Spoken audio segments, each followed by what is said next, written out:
But I was reached out to by somebody not too long ago, and they wanted to sit down with me.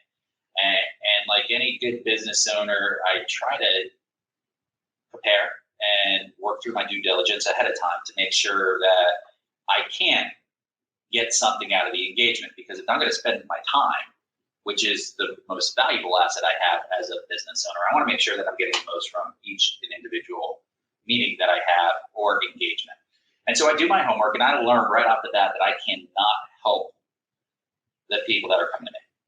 They're reaching out to me. They want my help. We're supposed to be sitting down together, and I can't help them with the service, with the product that they want.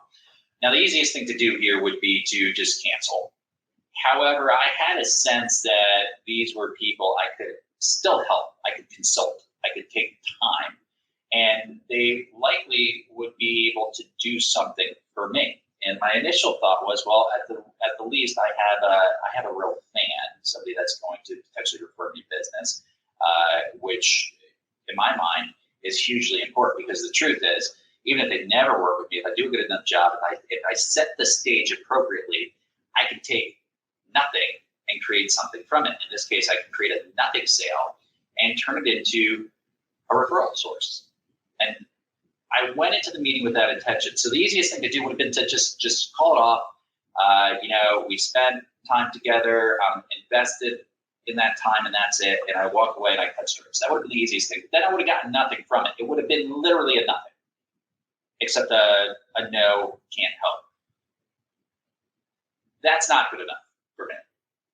Not when there's an opportunity to do more. And that's what we're going to talk about today. So I sit down with these clients and we have a conversation. And I know, as I'm sitting down with the prospect here, that I cannot provide my service. There is no sale opportunity. I know it up front, but I don't tell that to them up front. No, by no means. What I do is I start asking them questions, and I start diving into their scenario, and I start to help them figure out what's really going on. Because the service product they were looking for was to solve a symptom of something else. There was an underlying issue that really needed to be solved and taken care of. And they were just looking for a solution. And this was the solution that they thought made the most sense. But they're not experts like I am in what I do and in the field that I specialize in. They just don't know. And to be clear, I'm talking about housing wealth in this instance. So I'm talking about people who came into me, they wanted to talk about housing wealth and retirement, which is my specialization in my other business. I help people determine how to coordinate housing wealth in their retirement planning. That means all asset approach, holistic planning, marrying financial planning and housing wealth together.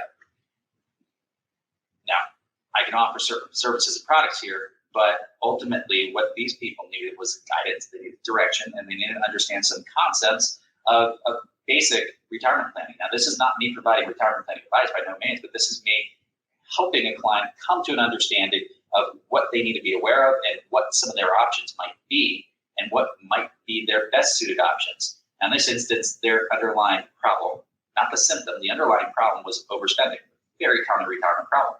And I couldn't help them with my service, but I could help them work through how they could manage to that and what some of their opportunities might be in the future and how they could find a path to those opportunities that did make the most sense.